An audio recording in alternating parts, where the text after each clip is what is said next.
Pemirsa Komisi Pemilihan Umum KPU Daerah Khusus Jakarta hari ini menetapkan pasangan Pramono Anung Rano Karno sebagai Gubernur dan Wakil Gubernur Jakarta terpilih Pilkada Jakarta 2024. Penetapan pasangan Pramono Anung dan Rano Karno sebagai Gubernur dan Wakil Gubernur Jakarta dilaksanakan hari ini di Hotel Pullman Central Park, Jakarta Barat.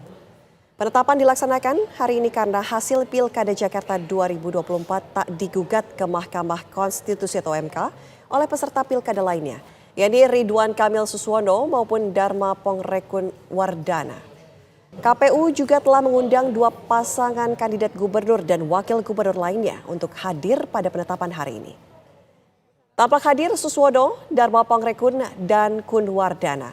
Sementara Ridwan Kamil tidak hadir dalam rapat pleno terbuka penetapan gubernur dan wakil gubernur Pramono Anung Rano Karno.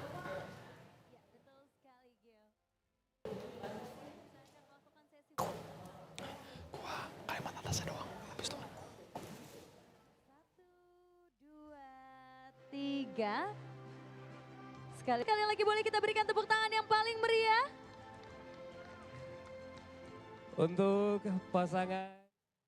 Hari ini Komisi Pemilihan Umum KPU Daerah Khusus Jakarta menggelar penetapan pasangan gubernur dan wakil gubernur terpilih. Betul sekali. Informasi lengkapnya pemirsa, jalannya rapat pleno terbuka di KPU Jakarta akan disampaikan rekan kami Fatimah Albar yang kini berada di Hotel Pullman Central Park, Jakarta. Fatimah, silakan. Ya, Andro, Ana dan juga pemirsa, betul sekali hari ini Komisi Pemilihan Umum atau KPUD Jakarta menggelar rapat pleno, di mana rapat pleno ini untuk menetapkan pasangan gubernur maupun wakil gubernur untuk Jakarta itu sendiri.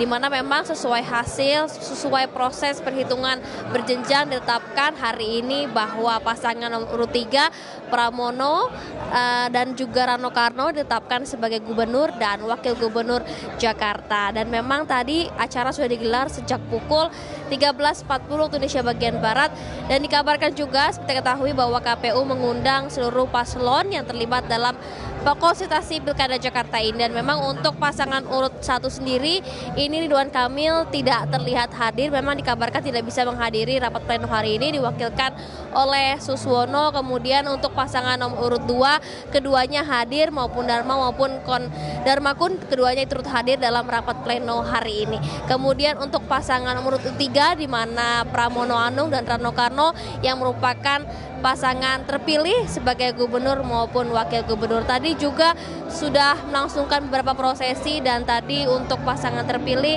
yaitu Pramono Anung sempat memberikan sambutannya begitu. Ia menyampaikan ucapan terima kasih pada KPU karena prosesi Pilkada Jakarta pada tahun ini, pada pemilu kali ini sangat damai, tidak ada gugatan. Ia pun mengucapkan terima kasih kepada sejumlah pendukung. Dan tadi yang menarik, Pramono usai melangsungkan sambutannya, ia memberikan pernyataan kepada media bahwa ia sudah membentuk sebuah tim transisi, di mana tim transisi ini beranggotakan 14 orang, mulai dari wakil anggota DPRD, kemudian juga ada beberapa profesional yang dibentuk oleh Pramono Anung, di mana tim transisi ini yang akan bekerja prosesi nanti hingga nantinya Pramono hingga Rano Karno dilantik sebagai gubernur maupun wakil gubernur Jakarta. Sementara itu, Andro, Anda kembali ke studio. Fatimah Albar mengabarkan langsung dari Jakarta. Dari Jakarta kita langsung menuju ke Bali, ada rekan kami Farah Manhila yang akan mengabarkan mengenai Wayan Koster dan juga Inyoman Giri Prasta resmi ditetapkan sebagai gubernur dan wakil gubernur terpilih Bali periode 2025-2030. Kita langsung saja sapa rekan kami Farah Manhila. Farah, silakan.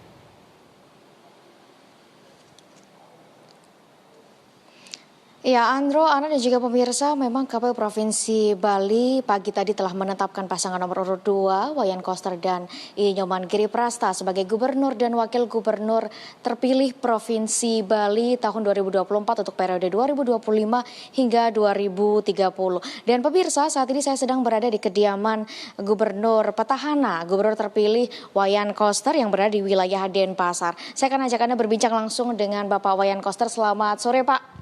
Selamat sore, Mbak.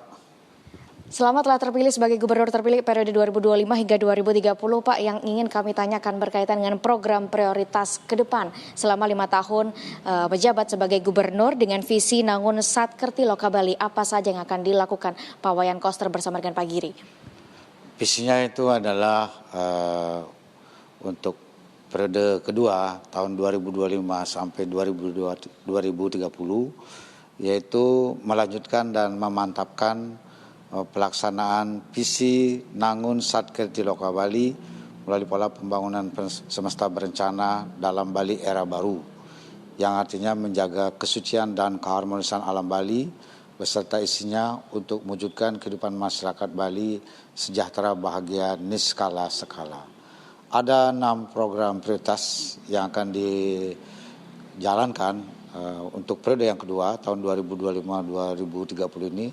Yang pertama adalah bidang adat istiadat, tradisi, seni budaya dan kearifan lokal.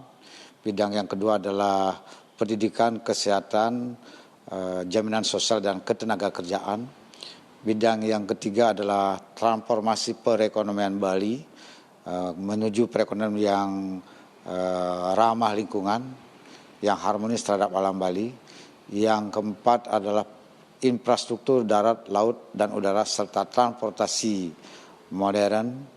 Yang kelima adalah lingkungan, kehutanan, dan energi. Dan yang keenam adalah Bali Pulau Digital. Dari 6 program prioritas itu bagaimana kemudian Pak Koster dan juga Pak Giri membagi tugas? Apakah masing-masing Pak Koster maupun Pak Giri dibedakan gitu Pak bidangnya, atau seperti apa Pak kemudian? Tentu saja pelaksanaan pembangunan dan kemudian berkaitan dengan tugas gubernur dan wakil gubernur akan dilaksanakan sesuai dengan peraturan perundang-undangan yang sudah diatur di dalam undang-undang tentang pemerintahan daerah.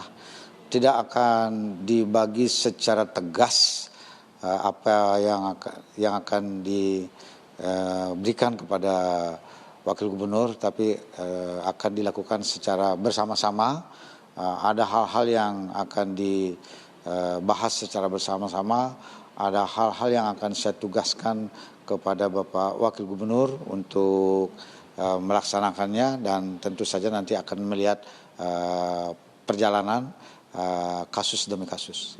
Ya, mengingat Bali ini adalah salah satu wisata yang dikenal ya Pak di dunia. Banyak sekali wisatawan mancanegara yang kemudian datang ke Bali, dan namun Bali juga kental dengan budaya dan juga adatnya. Bagaimana kemudian menyeimbangkan antara wisatawan yang masuk yang akhirnya dampaknya terhadap infrastruktur, kemacetan dan lain sebagainya nih Pak? Untuk penyelenggaraan kepariwisataan Bali sudah ada peraturan daerah, yaitu standar penyelenggaraan kepariwisataan Bali berbasis budaya. Jadi kami di Bali tetap menjadikan pariwisata itu sebagai satu sumber perekonomian, namun harus tetap menjaga tatanan adat istiadat, tradisi, seni budaya serta kearifan lokal masyarakat Bali agar budaya Bali tetap terjaga dengan baik. Budaya ini tetap tumbuh dan berkembang menjadi kehidupan masyarakat yang dinamis di tengah-tengah masyarakat. Kemudian hal lain yang berkaitan dengan kepariwisataan ini adalah berkaitan dengan infrastruktur, kemudian juga transportasi, kemudian juga lingkungan, terutama sekali sampah, kemudian juga penyediaan air bersih. Itu menjadi perhatian serius kami untuk periode kedua ini agar penyelenggaraan kepariwisataan di Bali itu berjalan dengan semakin baik, semakin berkualitas, dan lebih berpihak kepada masyarakat lokal Bali.